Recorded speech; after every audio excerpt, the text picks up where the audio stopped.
Hello, good evening everyone. Today I'm going to speak about very important topic and it is about fibromyalgia. Fibromyalgia is quite a vague terminology and actually many patients might actually be struggling already with fibromyalgia. However, it's not acknowledged in the community. So if we speak about the fibromyalgia, as you know, most or many members in the community, when you ask them, are you in chronic pain, they will say yes. And when you say, what type of pain, the patient or the person will say, I do have fibromyalgia. So, what is fibromyalgia? It is, in fact, widespread body pain. It is chronic, so it is more than 3 months duration.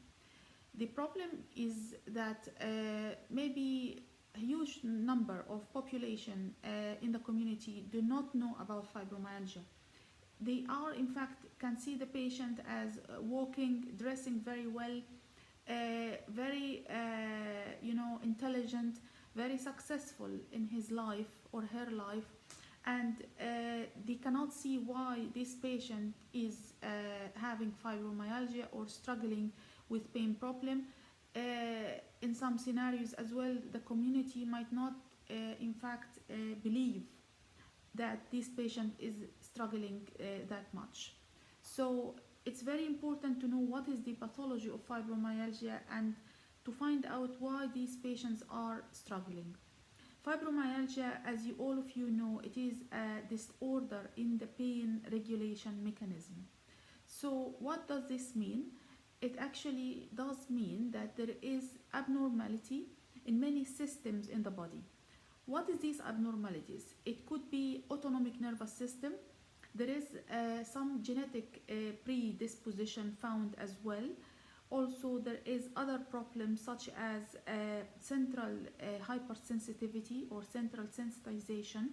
They found that the disorder does include central and peripheral hypersensitivity, but the central portion does, play a bigger part of this problem compared to the peripheral portion. Also, there is a huge correlation or intersection between fibromyalgia and other chronic pain syndromes. With fibromyalgia, many patients will have already migraine, chronic tension headache problems, also temporomandibular joint problems, and irritable bowel syndrome, and most of the time they have interstitial cystitis as well. Of course, there is no blank yes or no to every symptom and sign, but this is the what is mentioned in the literature about the correlation and overlapping between fibromyalgia and other chronic conditions. Also, they found as well a big correlation or or overlapping between fibromyalgia and other problems such as interstitial cystitis, as I mentioned, systemic lupus erythematosus, and pelvic pain problems in general. So, why all these abnormalities does happen to patients with fibromyalgia? It is very difficult situation indeed, because if someone has a problem such as cancer or other things like diabetes or hypertension or any of these problems are actually quite evident. So the patient has a symptom and sign that is physically seen, and everyone else will acknowledge that this problem. The problem with fibromyalgia that the person might look like as completely normal person, but in fact they are not. They are significantly struggling with pain problems. There is a huge disturbance in the quality of sleep. There is a disturbance as well in the hygiene of sleep as itself. They have so many associated symptoms, but it's all objective and not subjective. So there is, in fact, pathophysiology, or we call it causes of fibromyalgia. I'm going to touch base some of these only because it is a huge topic. So, What are the causes or the pathophysiology that might contribute to the presence of fibromyalgia? Because of course I did work with fibromyalgia groups and patients and pain management groups in Australia, in UK for the last 4 years as well, and in Ireland as well. I do find that I had a huge exposure to fibromyalgia patients, and I can claim that I do very well with these patients, because most important with fibromyalgia is showing sympathy and to be empathetic with the patient, and you show and understand exactly what they say and what they feel. Not, being a pain doctor is not like any other specialty. No, in fact, I have to be very understanding to be involved in the patient's objective signs and symptoms. So it is not subjective. It is not something. Subjective signs and symptoms. It's not something that I'm going to feel or touch or find out physically evident. But no, it is by patient description of what they feel inside. And with all respect, we have to believe what patients say, and to involve, to engage with them and try to help as much as possible. So fibromyalgia, they found actually there is some genetic predisposition to this. Also, uh, most of the cases has history of psychological trauma, physical stress, um, activity or event in life that has led to the fibromyalgia. There is as well abnormal biologic response in the body that is associated with the fibromyalgia. The autonomic nervous system is disturbed with fibromyalgia.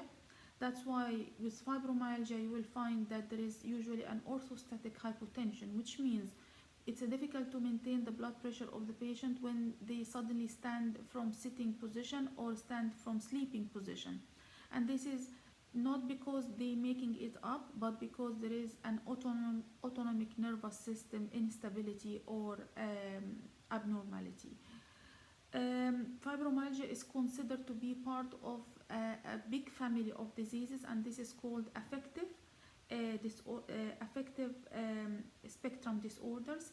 This family does include major depressive disorder, anxiety disorder, panic problems, post-traumatic stress disorder, and bulimia or eating disorders, and obsessive compulsive disorder.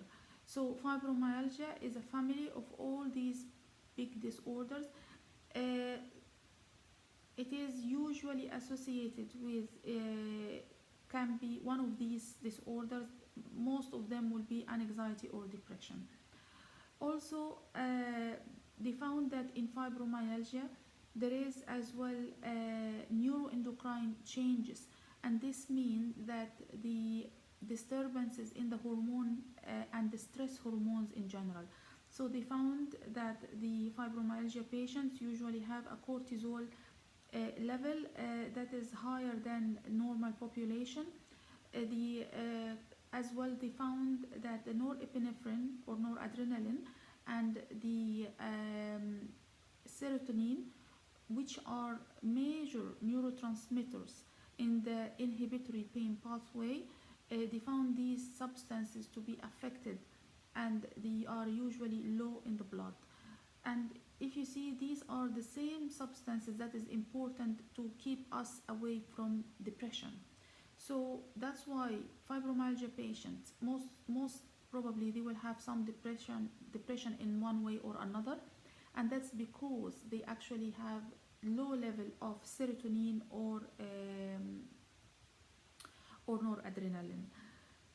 Other problems, they found that when fibromyalgia patients are exposed to certain stimuli, even when this stimulus is removed, the pain and sensitivity is still there. And that's why there is a conclusion that there is some sort of central augmentation of pain problems in the brain.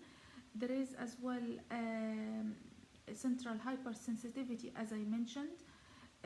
So it is not something that you can easily say to the patient you are making this up, or you don't have a problem, or every diagnosis that they cannot find the reason for this type of problem, they throw the word of fibromyalgia.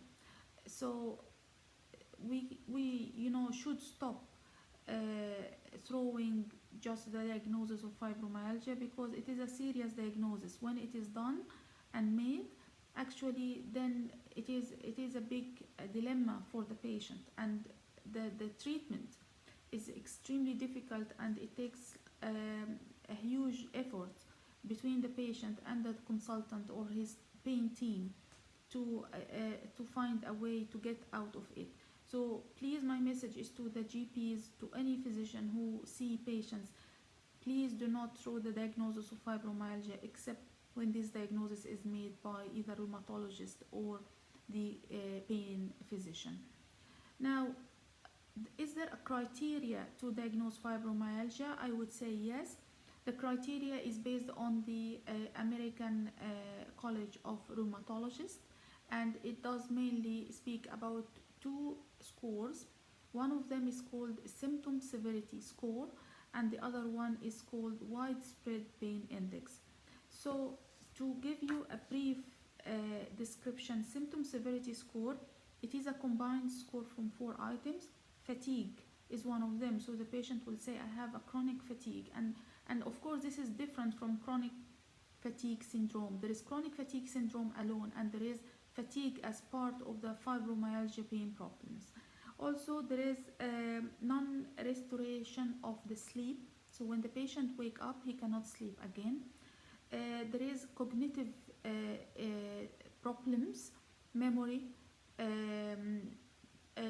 other things like sleep problems, and in general there will be cognitive tests that can give judgment about the cognitive function of the patient. The fourth factor will be multiplicity of other concurrent or concomitant symptoms. So from all these 4 items we can get symptom severity score. Also, there is something else called widespread pain index. They found that fibromyalgia patient, they will have ABC criteria, and A is algesia, so the patient will have hyperalgesia. B, it is bilateral and symmetric in both sides of the body, and it's axial multilocular pain problems. And the C indicator is a chronic distress symptoms.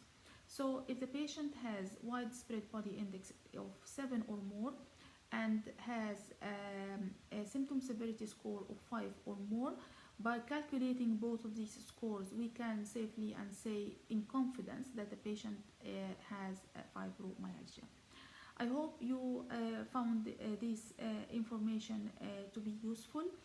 Next time I'm going to speak about fibromyalgia as well, but I will focus more on what we can do about it and what is the possible treatment.